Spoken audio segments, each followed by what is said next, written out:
Timur Pasha جب سالار سے پوچھتا ہے کہ تمہیں اپنی شادی کے لیے کیا گفٹ چاہیے مجھ سے، تو سالار بھی تیمور پاشا سے کہہ دیتا ہے کہ جو میں مانگوں گا کیا وہ آپ دیں گے؟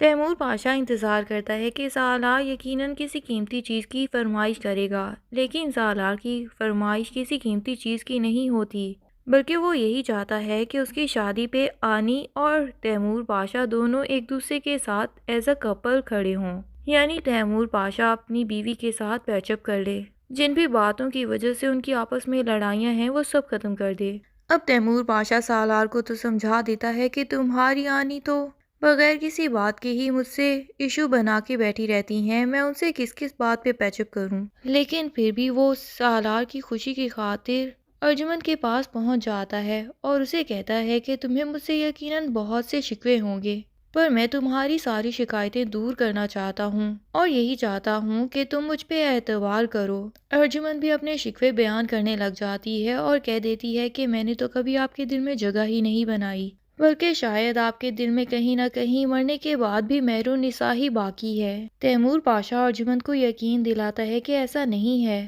تمہاری جو جگہ جو مقام میری زندگی میں ہے اسے تو میں کبھی انکار کر ہی نہیں سکتا، تمہاری حوصلہ افزائی میرے ساتھ نہ ہوتی تو میں اس کامیابی تک کبھی پہنچ بھی نہ سکتا اور تمہارے بغیر خود کو ادھورا سمجھتا ہوں۔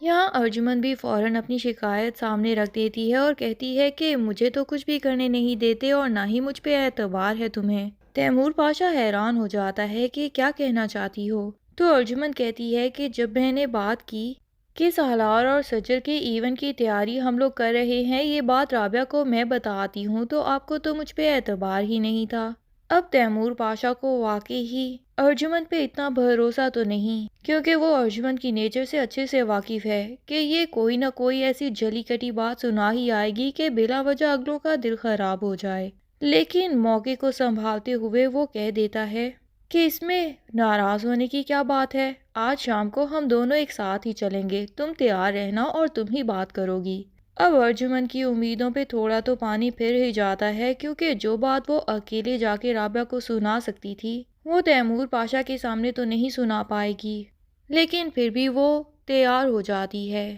کہ چلو زندگی میں موقع تو ملتے ہی رہیں گے، اور پھر اب رمشا کو بھی تو پیچھے لگا ہی دیا ہے کہ ان دونوں کی محبت کو ختم کروا دو تو اس کے بعد سالار تمہارے پیچھے آ جائے گا۔ یہ الگ بات ہے کہ رمشا کو تو وہ صرف استعمال کر رہی ہے تاکہ سجل کو راستے سے نکال سکے، رمشا تو اس کے راستے کا کانٹا ہے بھی نہیں، کیونکہ سالار اس کو کبھی بھی پسند نہیں کرتا۔ یہ بات ارجمن اچھے سے جانتی ہے، تبھی تو یہ ٹاسک رمشا کے حوالے کر دیا ہے کہ اپنی نفرت اور اپنی اس تیز دماغی سے وہ سجل کو بھی سالار کی زندگی سے دور کر دے۔ اور یہ رمشا میڈم بھی پہنچ جاتی ہیں سجل کے گھر اس کا دل جلانے کے لیے۔ پھر جو جوڑا سالار اور سجل منگنی کے لیے لے کے آئے ہوتے ہیں تو اس کا دوپٹہ اوڑھ کے شیشے میں خود کو دیکھنے لگ جاتی ہے، اتنے میں ہی سجل وہاں پہ آ جاتی ہے۔ رمشا سجل سے کہتی ہے کہ دیکھو یہ جوڑا میرے پہ کتنا اچھا لگے گا نا، بالکل ویسے ہی جیسے سالار میرے ساتھ کھڑا زیادہ اچھا لگتا ہے،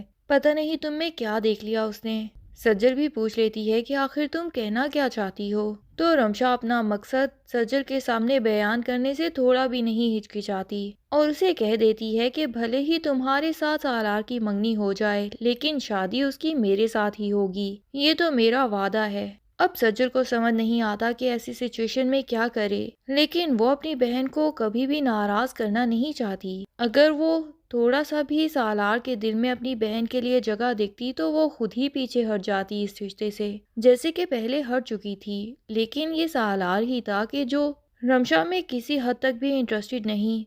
اور خود ہی اس نے رابعہ کو منا لیا کہ مجھے سجل سے ہی شادی کرنی ہے۔ تبھی رابعہ کے کہنے پہ سجل یہ شادی کرنے کے لیے تیار ہو گئی، ورنہ چاہے رمشا سجل سے جتنی بھی نفرت کرتی ہے، سجل اپنی بہن کے لیے اپنی بڑی سے بڑی خوشی کی قربانی دینا بھی مشکل نہیں سمجھتی۔ ادھر شام کو تیمور پاشا ارجمن کو لے کے آ جاتے ہیں ان کے گھر میں۔ رابعہ تو ہڑبڑا جاتی ہے کہ ہمارے چھوٹے سے گھر میں ارجمن آ کے پتہ نہیں کیا محسوس کرے گی، یہاں تو اس کو بیٹھنے کے لیے پراپر جگہ بھی نہیں ملے گی، اور پریشان ہو رہی ہوتی ہے، لیکن سجل اپنی ماں کو پکڑ کے کہتی ہے کہ آپ کو پریشان ہونے کی کیا ضرورت ہے، ہم تو ان کے گھر رشتہ لے کے نہیں گئے تھے، وہ لوگ خود ہی ہمارے لیے بات کرنے آئے تھے، اور ہم کیسے گھر میں رہتے ہیں یہ بھی وہ پہلے سے ہی جانتے ہیں۔ مجھے اس گھر میں کوئی کمپلیکس نہیں ہوتا، میں نے ساری زندگی اسی گھر میں گزاری ہے اور یہ میری ماں کا گھر ہے، یہ میرے لیے ہمیشہ میرا مان رہے گا۔ تو رابعہ کی بھی ہڑبڑاہٹ کچھ کم ہو جاتی ہے۔ مہمانوں کو ڈرائنگ روم میں بٹھا کے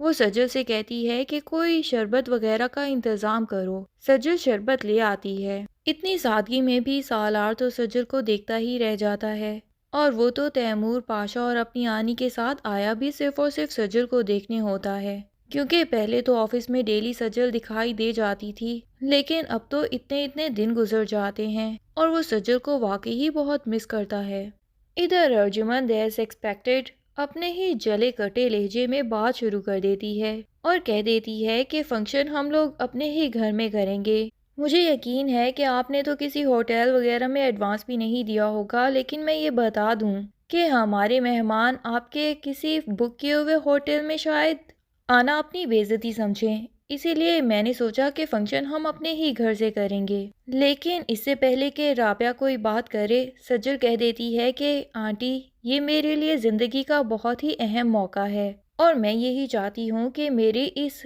اگلے سفر کا آغاز میرے گھر سے ہی ہو، اس لیے منگنی کا ایونٹ تو ہمارے گھر میں ہی ہوگا۔ اب آپ دیکھ لیجئے کہ آپ کو کن مہمانوں کو لانا ضروری ہے اور کن کو نہیں، کیونکہ ہمارا یہ چھوٹا سا گھر شاید آپ کے مہمانوں کے لائق نہیں ہے، لیکن جو آپ کے امپورٹنٹ مہمان ہوں گے وہ تو اس بات کو بالکل ایشو نہیں بنائیں گے، اور جو امپورٹنٹ نہیں ہے ان کے لیے آپ بعد میں جو مرضی فنکشن کر کے اپنی خوشی جیسے بھی سیلیبریٹ کر لیں۔ ارجمن کو تو سجل کی اس بات سے آگ لگ جاتی ہے، لیکن سالار اور پاشا سجل کے اس فیصلے کا دل سے احترام کرتے ہیں، اور رابعہ بھی حیران ہو جاتی ہے کہ کہاں میری بیٹی ہے جسے لگتا ہے کہ مال و دولت سے ہی سب کو امپریس کیا جاتا ہے، اور کہاں یہ اتنی امیر باپ کی بیٹی ہے، لیکن اسے اپنی ماں کے اسی چھوٹے سے گھر پہ ہی پورا مان ہے اور کانفیڈنس کے ساتھ یہیں سے ہی شادی کر کے رخصت ہونا چاہتی ہے۔ رابعہ کے دل میں تو سجل کی محبت اور عزت اور زیادہ بڑھ جاتی ہے، ساتھ ہی سالار بھی اس بات سے بہت زیادہ امپریس ہوتا ہے کہ سجل کو دکھاوے کی بالکل شوق نہیں، بلکہ وہ سادگی کے ساتھ ہی ایونٹ چاہتی ہے۔ دوسری طرف تابش ہے جس کی جاب تو ختم ہو گئی ہے اور گھر پہ کافی فاقے پڑ رہے ہیں۔ ادھر علیزے ہے جسے کروڑوں خرچ کرنے کی عادت تھی، اس نے اپنی عادت تو تابش کے ساتھ زندگی گزارتے ہوئے بدل لی اور بہت سی چیزوں پہ کمپرومائز بھی کرنا شروع کر دیا ہے، لیکن عادت اتنی جلدی تو نہیں بدلی جا سکتی۔ سجل اور سالار کی انگیجمنٹ پہ وہ پوچھ لیتی ہے کہ ہمیں انہیں کیا تحفہ دینا چاہیے۔ تابش اسے کہتا ہے کہ جو بھی تحفہ تمہیں مناسب سمجھے ہم لوگ شام کو جا کے لے لیں گے۔ تو علیزے کہہ دیتی ہے کہ بھئی وہ تمہاری کزن ہے اور سالار میرا بیسٹ فرینڈ اور کزن ہے، تو میں تو چاہتی ہوں کوئی بیسٹ ہی گفٹ دیں، کوئی گولڈ کی چیز یا پھر کوئی ڈائمنڈ کی رنگ وغیرہ۔ اب تابش علیزے کی یہ بات سن کے تھوڑا سا ڈگمگا جاتا ہے، لیکن اسے کچھ نہیں کہتا اور اسے کہہ دیتا ہے کہ چلو ٹھیک ہے، تم شام کو میرے ساتھ ہی چلنا۔ لیکن شاپ پہ جا کے علیزے اپنا فیصلہ بدل دیتی ہے اور کہتی ہے کہ میں چاہتی ہوں کہ میرے پاس جو چیزیں ہیں انہی میں سے ہی کوئی گفٹ دے دوں، یہاں پہ کچھ اتنا خاص نہیں دکھائی دے رہا۔ تابش بھی دل میں خوش ہو جاتا ہے کہ بالآخر علیزے پاشا کی بیٹی کے بجائے تابش کی بیوی کی طرح ری ایکٹ کرنے لگی ہے اور گھر پہ موجود چیزوں کے ساتھ ہی گزارا کرنے لگی ہے۔ پھر علیزے کپڑوں کی شاپ پہ جاتی ہے اور ایک مہنگا سا ڈریس اسے کافی پسند آتا ہے، لیکن پھر وہ وہیں چھوڑ کے آ جاتی ہے، پر تابش اسے خوش کرنے کے لیے وہ ڈریس بھی لے آتا ہے۔ ادھر ماں کے ساتھ وہ ڈسکس کر رہا ہوتا ہے کہ گھر پہ راشن بھی ختم ہوتا جا رہا ہے اور میرے پاس سیونگ میں صرف 10,000 بچے ہیں، سمجھ نہیں آ رہا کیا کروں۔ علیزے جب یہ باتیں سنتی ہے تو وہ خود ہی گروسریز کر کے لے آتی ہے، لیکن تابش بجائے خوش ہونے کے اس پہ مزید غصہ ہوتا ہے کہ یہ تو تم نے میری ایگو ہرٹ کرنے کے لیے ہی کیا ہے، تمہیں ایسا کیوں لگا کہ میں تمہارا احسان لینا چاہتا ہوں؟ میں کسی سے بھی ادھار پکڑ کے گروسریز کر سکتا تھا، پر تم جان بوجھ کے مجھے نیچا دکھانے کی کوشش کرتی ہو۔ اب تو علیزے کے بھی غصے کی انتہا نہیں رہے گی کہ میں اس کی ہمیشہ ہیلپ کرنا چاہتی ہوں اور یہ ہے کہ اپنی انا میں اتنا مست ہے کہ اسے سمجھ ہی نہیں آتا۔